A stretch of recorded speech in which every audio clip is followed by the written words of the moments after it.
हाय वगैरह बाद में करेंगे। और आज बात करेंगे द मैजिकल डुओ नीति टेलर और पार्थ समथान के बारे में, जिन्होंने 10 शोज किए होंगे लेकिन लोग आज भी उनको कैसी यारियां के लिए ही जानते हैं। And let's be honest, they were addictive on that show. मतलब 2014 में जिन्होंने ये शो देखा है, कोरोना में भी आया था, बट 2014 में जिन्होंने ये शो देखा है, I get you guys, I know how obsessed you must be with this show. But तुम्हें याद है बीच में न्यूज आने लग गई थी कि पार्थ समथान और नीति टेलर के बीच में कुछ गड़बड़ है, मतलब इन दोनों की आपस में बनती नहीं है, रोमांटिक सीन्स करते हैं लेकिन कुछ तो गड़बड़ है। तो वो गड़बड़ क्या थी ये मैं आज तुम्हें बताने वाली हूँ। और भी बहुत सारी पार्थ समथान की कंट्रोवर्सीज के बारे में बात करेंगे बिकॉज काफी हैं, जैसे अपने दोस्तों के साथ एक इनअप्रोप्रिएट नाम का व्हाट्सएप ग्रुप बनाना, एलिजिडली उनका दिशा पाटनी को डेट करते टाइम एक दूसरे आदमी के साथ दिशा पर चीट करना, देन उल्टा पार्थ का ही उस आदमी पर केस कर देना। दैट आदमी is Vikas Gupta by the way. And उन पर पार्थ ने ये केस कर दिया था कि विकास ने पार्थ को मोलेस्ट किया है। इन सब पर हम लोग बात करेंगे डिटेल में। एंड बाय द वे एक उड़ता हुआ फ्री फैक्ट है जो सिर्फ पार्थ के डाई हार्ड फैंस को पता होगा कि उनका रियल नेम पार्थ अतुल लाघाटे समथान है। एंड पार्थ समथान उनका शॉर्ट नेम है या स्टेज नेम है। एंड पार्थ जब अपनी एकेडमिक्स परसू कर रहे थे ना, तभी के टाइम से उनको टीवी एडवर्टाइजमेंट्स एंड मॉडलिंग का बहुत शौक था। एंड अपने इसी इंटरेस्ट वगैरह के चलते कुछ सालों के बाद ही उन्होंने मॉडलिंग करना स्टार्ट कर दिया था। And he was really fat जब वो छोटे थे। ये सब मॉडलिंग वगैरह के लिए उन्होंने काफी वेट लूज किया था and it was going good for him. इतना अच्छा कि जब उन्होंने अपनी मॉडलिंग करियर की स्टार्टिंग करी थी,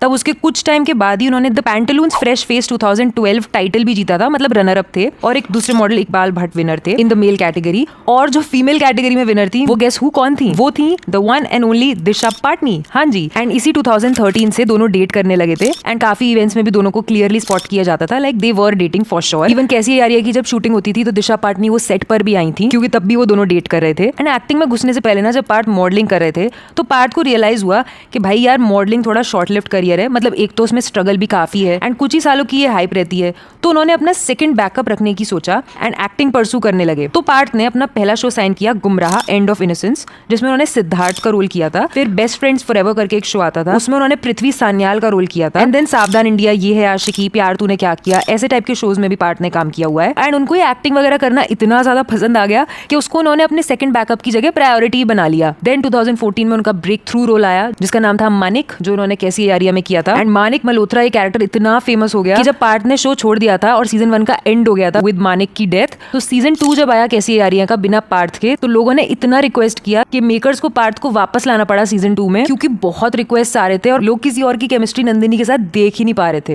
एंड ये शो उस टाइम के हिसाब से काफी ज्यादा चला था बिकॉज ये जस्ट एक यूथ शो नहीं था जिसमें प्यार मोहब्बत हो रही है, बट ये सोसाइटी के जो टॉपिक्स हैं उनको भी पिकअप करता था, जैसे bullying, unmarried pregnancy, gay romance, you know letting women wear whatever they want, छोटे कपड़ों से किसी का कैरेक्टर डिसाइड नहीं होता, इस तरीके की चीजों पर भी बात करता था ये शो 2014 के टाइम पर। इस शो में सनी लियोनी भी आई थी एंड उस टाइम पर टीवी पर kisses were not common, but इस शो के शुरुआती एपिसोड्स में देयर वाज अ किस, so this show was ahead of its time. And ये शो इतना बड़ा हो गया था, पार्थ को सब लोग मानिक मल्होत्रा के नाम से इतना ज्यादा जानने लग गए थे कि पार्थ ने अभी भारती और हर्ष के पॉडकास्ट में बताया था कि लोग उनसे आके पूछते थे कि मानिक आपका रियल नेम क्या है। इवन उनके फ्रेंड्स को तो लगता था कि नीति और पार्थ रियल लाइफ में भी शादी करने वाले हैं और उनमें एक्चुअली रोमांस चल रहा है। एंड ये शो आज तक लोगों को इतना पसंद है कि ऑडियंस रिक्वेस्ट पर इसके 5 सीजन आ चुके हैं। मतलब सीजन 1 में तो किसी ने भी नहीं सोचा होगा कि कभी 5वां सीजन भी बनेगा इस शो का। एंड अब हम सीजन 1 की बात कर ही रहे हैं तो let's talk about all the controversies that happened in season 1। तो जब कैसी यारिया का सीजन 1 शुरू हुआ था ना, वो हुआ था 2014 में, और 2013 में वो दिशा पाटनी को डेट कर रहे थे। और 1.5 साल डेट करने के बाद पार्थ और दिशा का हो गया ब्रेकअप, क्योंकि apparently Disha found him cheating on her with television producer and host Vikas Gupta. और पार्थ ने जो है विकास पर इल्जाम लगा दिया उनको मोलेस्ट करने का अराउंड दिसंबर 2013 के आसपास।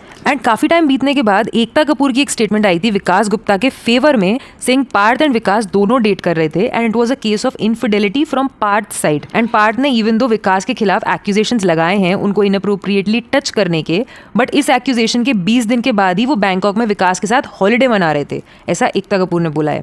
And Ekta Kapoor also said कि उनको ये बैंकॉक वाली बात इसलिए पता है क्योंकि वो भी वहाँ न्यू ईयर्स ईव मनाने गई थी।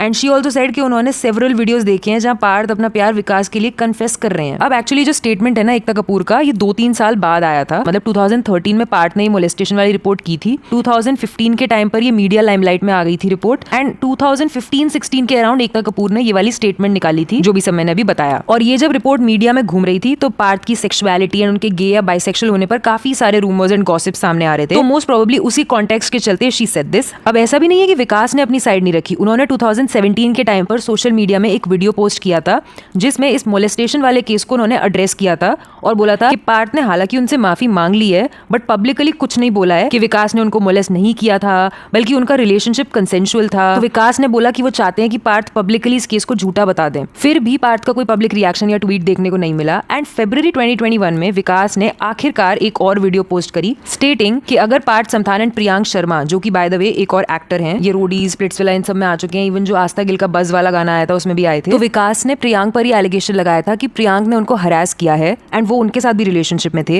एंड उन्होंने पार्थ और प्रियांक दोनों से बोला था कि 24 आवर्स के अंदर एक पब्लिक अपॉलॉजी डाल दो एंड ये बात कंफर्म करो। एंड अगर 24 घंटे के अंदर उन्होंने ऐसा नहीं किया तो थक हार कर विकास को उन दोनों पर डेफेमेशन का लॉ सूट फाइल करना पड़ेगा। पर ऐसा कुछ नहीं हुआ, ना ही कोई वीडियो आई और ना ही कोई लॉ सूट फाइल किया गया। एंड ये जो कंट्रोवर्सी हुई थी ना बिटवीन पार्थ एंड नीति, इसमें भी विकास गुप्ता शामिल थे। बेसिकली क्या हुआ था कि Parth was talking to Vikas on a phone call जिसमें he used the C word for Niti, जो स्टूपिड का सिनोनिम होता है, समझ जाओ तुम, वो यूज कर लिया था। जो रिकॉर्डिंग एक टाइम पर तो इंटरनेट पे अवेलेबल थी, मैंने आई स्वेयर सुनी हुई है वो रिकॉर्डिंग, इंडिया फोरम्स पे थी पहले ये रिकॉर्डिंग, बट अब वो वहाँ है नहीं। एंड यही जो रिकॉर्डिंग है ये समहाउ नीति तक पहुंच गई। एंड जब ये रिकॉर्डिंग नीति तक पहुंची और उन्होंने अपने लिए ये सी वर्ड सुना, जो मैंने बोला सी वर्ड मतलब वो स्टूपिड का जो सिनोनिम होता है, तो उन्होंने ये ट्वीट लिखा, so finally heard the most disgusting statement via a telephonic recording about me from someone who I have been working with from so long. I am stunned to see how someone can scoop down to such a level.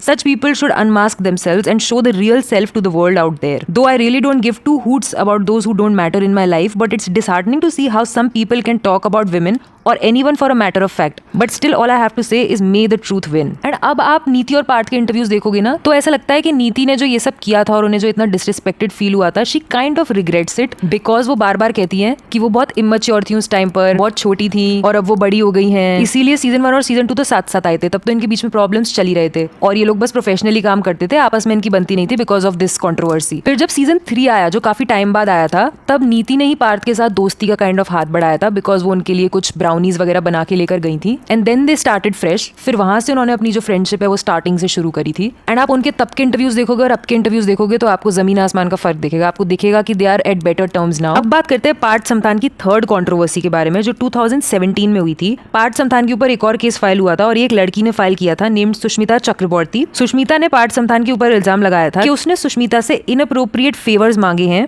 And उनको molest भी किया है। And ये case POCSO act के under आ रहा था, मतलब protection of children from sexual offences के अंडर आ रहा था। क्योंकि वैसे तो इस समय वो लड़की 20 साल की है, लेकिन वो 4 साल पुराना किस्सा शेयर कर रही थी जब वो सिर्फ 16 साल की थी। एंड पार्थ समथान इस सब में आईपीसी के सेक्शन 354A में दाखिल हुए थे।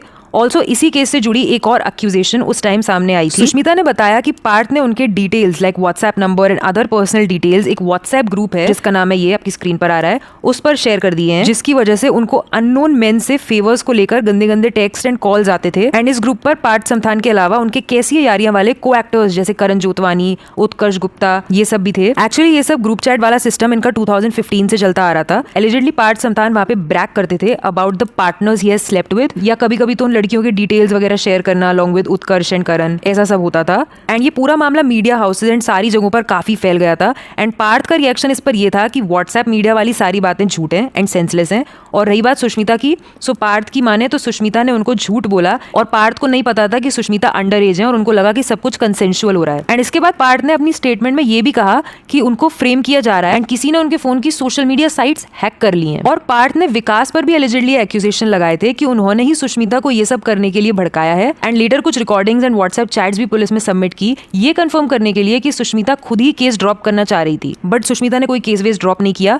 एंड वो रिकॉर्डिंग्स भी सही थी या नहीं, वी डोंट नो। अब रिसेंट ईयर्स की बात करूं तो ये केस इस समय तो धूल खा रहा है। एंड इवन दो इन सालों में विकास गुप्ता और पार्थ समथान की बहुत तू मैं चल रही थी, लाइक 2017 के ईयर्स में, 2018 में एस ऑफ स्पेस करके विकास गुप्ता का एक शो आया था, पता होगा तुम्हें शायद, जिसमें पार्थ एज अ गेस्ट दिखे थे, ये बोल के कि पास्ट को हमने पीछे रखने का फैसला कर लिया। हालांकि ये काफी स्ट्रेंज चीज थी कंसिडरिंग 2016-17 में इतने बड़े बड़े एक्यूजेशंस एक दूसरे पर लगा चुके थे ये दोनों। बट आफ्टर कोविड सिनेरियो कुछ चेंज ही हो गया। लाइक अभी रिसेंट ईयर्स में 2023 में पार्थ ने विकास को एज एक्स फ्रेंड बोल के डिस्कस किया है एंड बोला इस कंट्रोवर्सी ने उनको कितना ज्यादा हर्ट किया था एंड कैसे इसका रिकंसिलिएशन भी बहुत शॉर्ट लिव्ड था। वैसे एक चीज बताऊं, पार्थ ने तो मना कर दिया था कि ऐसा कोई ग्रुप एग्जिस्ट ही नहीं करता था, पर उनके जो को एक्टर्स थे ना, उत्कर्ष, करण जोतवानी, उन्होंने अग्री किया था कि हाँ ऐसा ग्रुप एग्जिस्ट करता था, लेकिन उसके आगे कुछ भी बोलने पर मना कर दिया। करण इवन सेड कि उन्होंने जो ग्रुप बनाया था वो सिर्फ गाइज के लिए था और गर्ल्स के लिए नहीं था। और पता है शो में जो चार्ली चौहान थी ना, जिन्होंने मुक्ति का कैरेक्टर किया था, उन्होंने तो ये भी बोल दिया था इस ग्रुप की जो चैट्स लीक हुई हैं ये बहुत गलत है, मतलब ये प्रिवेसी का इन्वेजन है एंड यंग लोग ऐसी बातें करते ही हैं। अब यंग लोगों की बात हुई है, एमटीवी की बात हुई है, तो एमटीवी का नाम सुनते ही मुझे रोडीज याद आता है, और रोडीज याद आता है तो मुझे सीधा रघु राजीव याद आते हैं, क्योंकि जब वो रोडीज करते थे तो वो एरा अलग ही होता था। उस टाइम से लेकर अब तक जो डिफरेंट कॉन्सेप्ट्स वाले शोज रघु राजीव ने ऑडियंस को दिए हैं वो बहुत सारे लोगों को पता नहीं है।